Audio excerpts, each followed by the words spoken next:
Hi everyone. ಈ ರೀತಿ ಒಂದು ಎಗ್ ರೋಸ್ಟ್ ಇದ್ಬಿಟ್ರೆ ಸಾಕು, ಸಪರೇಟ್ ಆಗಿ ಸಾರು ಮಾಡ್ಕೋಬೇಕು ಅಥವಾ ನೆಂಚ್ಕೊಳಕ್ಕೆ ಮಾಡ್ಕೋಬೇಕು ಅನ್ನೋ ತಲೆ ಬಿಸಿನೇ ಇರಲ್ಲ. ಇದೇ ಒಂದು ಕಂಪ್ಲೀಟ್ ಮೀಲ್ ಅಂತ ಅನ್ಸತ್ತೆ.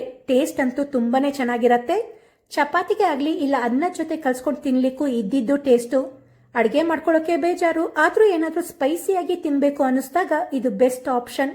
ಬ್ಯಾಚುಲರ್ಸ್ಗಳಿಗಂತೂ ಹೇಳಿ ಮಾಡಿಸಿದ ಅಡುಗೆ ತುಂಬಾನೇ ಸಿಂಪಲ್ ಆಗಿ ಮಾಡ್ಕೋಬಹುದು, ದಿಢೀರಾಗಿಯೂ ತಯಾರಾಗತ್ತೆ. ಎಗ್ ಲವರ್ಸ್ಗಂತೂ ಇದೊಂದು ಒಳ್ಳೆ ಡಿಶ್ ಅಂತ ಹೇಳ್ಬೋದು. ಮಕ್ಕಳು ಕೂಡ ಎಂಜಾಯ್ ಮಾಡಿಕೊಂಡು ತಿಂತಾರೆ. ಎಗ್ ರೋಸ್ಟ್ ಮಾಡಲಿಕ್ಕೆ ಒಂದು ಮಸಾಲಾ ಪೌಡರ್ ಮಾಡ್ಕೋಬೇಕು. ಅದಕ್ಕೆ ಜಾರ್ಗೆ 1 ಇಂಚ್ ಚಕ್ಕೆ, 5 ಲವಂಗ, 2 ಏಲಕ್ಕಿ ಹಾಕಿ, ಹಾಗೆ ಅರ್ಧ ಟೀ ಸ್ಪೂನ್ ಕಾಳು ಮೆಣಸು, ಅರ್ಧ ಟೀ ಸ್ಪೂನ್ ಸೋಂಪಿನ ಕಾಳು, ಅರ್ಧ ಟೀ ಸ್ಪೂನ್ ಅಷ್ಟು ಜೀರಿಗೆ, ನಂತರ 1 ಟೀ ಸ್ಪೂನ್ ಕೊತ್ತಂಬರಿ ಕಾಳು, ಒಂದು 3 ಒಣಮೆಣಸು ಹಾಕಿ ಪೌಡರ್ ಮಾಡ್ಕೋಬೇಕು. ಈ ಪೌಡರೇ ಈ ಎಗ್ ರೋಸ್ಟ್ಗೆ ಒಳ್ಳೆ ಟೇಸ್ಟ್ ಕೊಡೋದು. ಹಾಗೆ ಅದೇ ಜಾರ್ನಲ್ಲಿ 2 ದಪ್ಪ ಹೆಚ್ಕೊಂಡ ಹಣ್ಣು ಟೊಮ್ಯಾಟೊ ಹಾಕಿ ಟೊಮ್ಯಾಟೊ ಪ್ಯೂರಿ ಮಾಡಿ ಇಟ್ಕೊಳ್ಳಿ. ಈ ಎಗ್ ರೋಸ್ಟ್ಗೆ ಮೇನ್ ಆಗಿ ಮೊಟ್ಟೆನ ಟೋಸ್ಟ್ ಮಾಡಿ ಇಟ್ಕೋಬೇಕು. ಮಾಮೂಲಿ ಎಗ್ ಟೋಸ್ಟ್ ಮಾಡೋ ಹಾಗೆ ಮೊಟ್ಟೆ ಮೇಲ್ಗಡೆ ಸ್ವಲ್ಪ ಉಪ್ಪು ಮತ್ತೆ ಖಾರದ ಪುಡಿ ಹಾಕಿ ಈ ರೀತಿ ಟೋಸ್ಟ್ ಮಾಡಿ ಇಟ್ಕೊಳ್ಳಿ. ನೀವು ಬೇಕಾದ್ರೆ ಮೊಟ್ಟೆನ ಡೈರೆಕ್ಟ್ ಆಗಿ ಮಸಾಲೆಗೆ ಹಾಕಿ ಕೂಡ ಮಾಡ್ಬೋದು.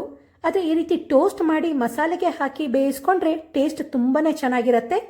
ನಾನಿಲ್ಲೀಗ 4 ಮೊಟ್ಟೆನ ಟೋಸ್ಟ್ ಮಾಡಿ ಇಟ್ಕೊಂಡಿದ್ದೀನಿ. ಈಗ ಒಂದು ಪ್ಯಾನ್ನಲ್ಲಿ 4 ರಿಂದ 5 ಟೀ ಸ್ಪೂನ್ ಎಣ್ಣೆ ಕಾಯಿಸಿ, ಎಣ್ಣೆ ಕಾದ್ಮೇಲೆ ಇದಕ್ಕೆ ಅರ್ಧ ಟೀ ಸ್ಪೂನ್ ಜೀರಿಗೆ, 2 ಏಲಕ್ಕಿ ಹಾಕಿ ಒಂದು 30 ಸೆಕೆಂಡ್ ಫ್ರೈ ಮಾಡ್ಕೊಳ್ಳಿ.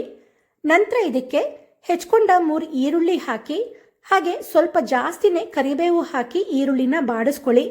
ಕರಿಬೇವು ಹಾಕೋದ್ರಿಂದ ಒಳ್ಳೆ ಫ್ಲೇವರ್ ಮತ್ತೆ ಟೇಸ್ಟ್ ಕೊಡತ್ತೆ. ಅದರಿಂದ ಸ್ವಲ್ಪ ಜಾಸ್ತಿನೇ ಕರಿಬೇವನ್ನ ಹಾಕೊಳ್ಳಿ. ಈರುಳ್ಳಿ ಫ್ರೈ ಆದಮೇಲೆ 1 ಟೇಬಲ್ ಸ್ಪೂನ್ ಅಷ್ಟು ಶುಂಠಿ ಬೆಳ್ಳುಳ್ಳಿ ಪೇಸ್ಟ್ ಹಾಕಿ, ಶುಂಠಿ ಬೆಳ್ಳುಳ್ಳಿದು ಹಸಿ ವಾಸನೆ ಹೋಗೋ ತನಕ ಫ್ರೈ ಮಾಡ್ಕೋಬೇಕು. ಇದು ಫ್ರೈ ಆಯಿತು ಅಂದರೆ ಇದಕ್ಕೆ ರುಚಿಗೆ ತಕ್ಕಷ್ಟು ಉಪ್ಪು, ಒಂದು ಅರ್ಧ ಟೀ ಸ್ಪೂನ್ ಅರಿಶಿಣ, 1 ಟೀ ಸ್ಪೂನ್ ಅಷ್ಟು ಖಾರದ ಪುಡಿ, ಹಾಗೆ ನಾವು ಗ್ರೈಂಡ್ ಮಾಡ್ಕೊಂಡ ಮಸಾಲಾ ಪೌಡರ್ ಹಾಕಿ ಒಗ್ಗರಣೆ ಜೊತೆ ಚೆನ್ನಾಗಿ ಮಿಕ್ಸ್ ಮಾಡ್ಕೋಬೇಕು.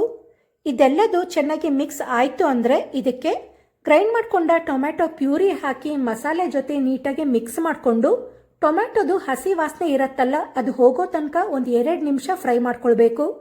ಟೊಮ್ಯಾಟೊ ಪ್ಯೂರಿ ಮತ್ತೆ ಮಸಾಲೆ ಎಲ್ಲ ಚೆನ್ನಾಗಿ ಹೊಂದ್ಕೊಂಡು ಈ ರೀತಿ ಎಣ್ಣೆ ಬಿಟ್ಕೊಂಡು ಬರತ್ತೆ. ಆವಾಗ ಒಂದು ಅರ್ಧ ಕಪ್ಪಷ್ಟು ನೀರು ಹಾಕಿ ಚೆನ್ನಾಗಿ ಮಿಕ್ಸ್ ಮಾಡ್ಕೊಳ್ಳಿ.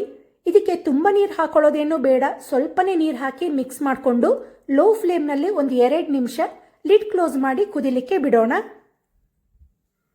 ಈಗ ಮಸಾಲೆ ಎಲ್ಲ ಚೆನ್ನಾಗಿ ಕುದ್ದಿ ಎಣ್ಣೆ ಬಿಟ್ಕೊಂಡಿರತ್ತೆ. ಇದಕ್ಕೆ ಮೊಟ್ಟೆನ ಟೋಸ್ಟ್ ಮಾಡಿ ಎತ್ತಿಟ್ಕೊಂಡಿದ್ವಲ್ಲ ಅದನ್ನ ಇಟ್ಟು ಒಂದು ಸೈಡ್ ಮೊಟ್ಟೆ ಆ ಮಸಾಲೆನೆಲ್ಲ ಅಬ್ಸರ್ವ್ ಮಾಡ್ಕೊಳ್ಳೋ ತನಕ ಒಂದು 2 ನಿಮಿಷ ಬೇಯಿಸ್ಕೊಳ್ಬೇಕು. ನಂತರ ಎಲ್ಲ ಮೊಟ್ಟೆಗಳನ್ನ ತಿರುವಿ ಹಾಕಿ ಮೇಲ್ಗಡೆ ಕೊತ್ತಂಬರಿ ಸೊಪ್ಪನ್ನ ಹಾಕಿ ಮತ್ತೆ ಒಂದು 2 ನಿಮಿಷ ಲೋ ಫ್ಲೇಮ್ನಲ್ಲಿ ಬೇಯಲಿಕ್ಕೆ ಬಿಡಬೇಕು. ಪ್ರತಿ ಸಲ ಎಗ್ ಬುರ್ಜಿ, ಎಗ್ ಟೋಸ್ಟ್ ಮಾಡ್ಕೊಂಡು ತಿಂದು ಬೇಜಾರಾದಾಗ ಸ್ವಲ್ಪ ಡಿಫ್ರೆಂಟ್ ಆಗಿ ಈ ರೀತಿ ಎಗ್ ರೋಸ್ಟ್ ಮಾಡ್ಕೊಂಡು ತಿನ್ಬೋದು. ಮಸಾಲೆನೆಲ್ಲ ಅಬ್ಸರ್ವ್ ಮಾಡ್ಕೊಂಡಿರೋದ್ರಿಂದ ಆ ಮೊಟ್ಟೆನೂ ಸತ ತಿನ್ಲಿಕ್ಕೆ ತುಂಬಾನೇ ರುಚಿಯಾಗಿರುತ್ತೆ. ಈಗ ಎಗ್ ರೋಸ್ಟ್ ರೆಡಿ ಆಗಿದೆ. ಚಪಾತಿಗೂ ಒಳ್ಳೆ ರುಚಿ, ಅನ್ನದ ಜೊತೆಗೂ ಒಳ್ಳೆ ರುಚಿ ಕೊಡತ್ತೆ.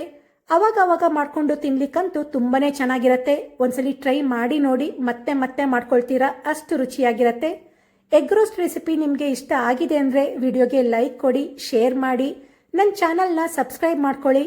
ಹಾಗೆ ನನ್ನ YouTube channel, Facebook page, Instagram ಅಕೌಂಟ್ನ ಫಾಲೋ ಮಾಡೋದನ್ನ ಮರಿಬೇಡಿ. Thank you.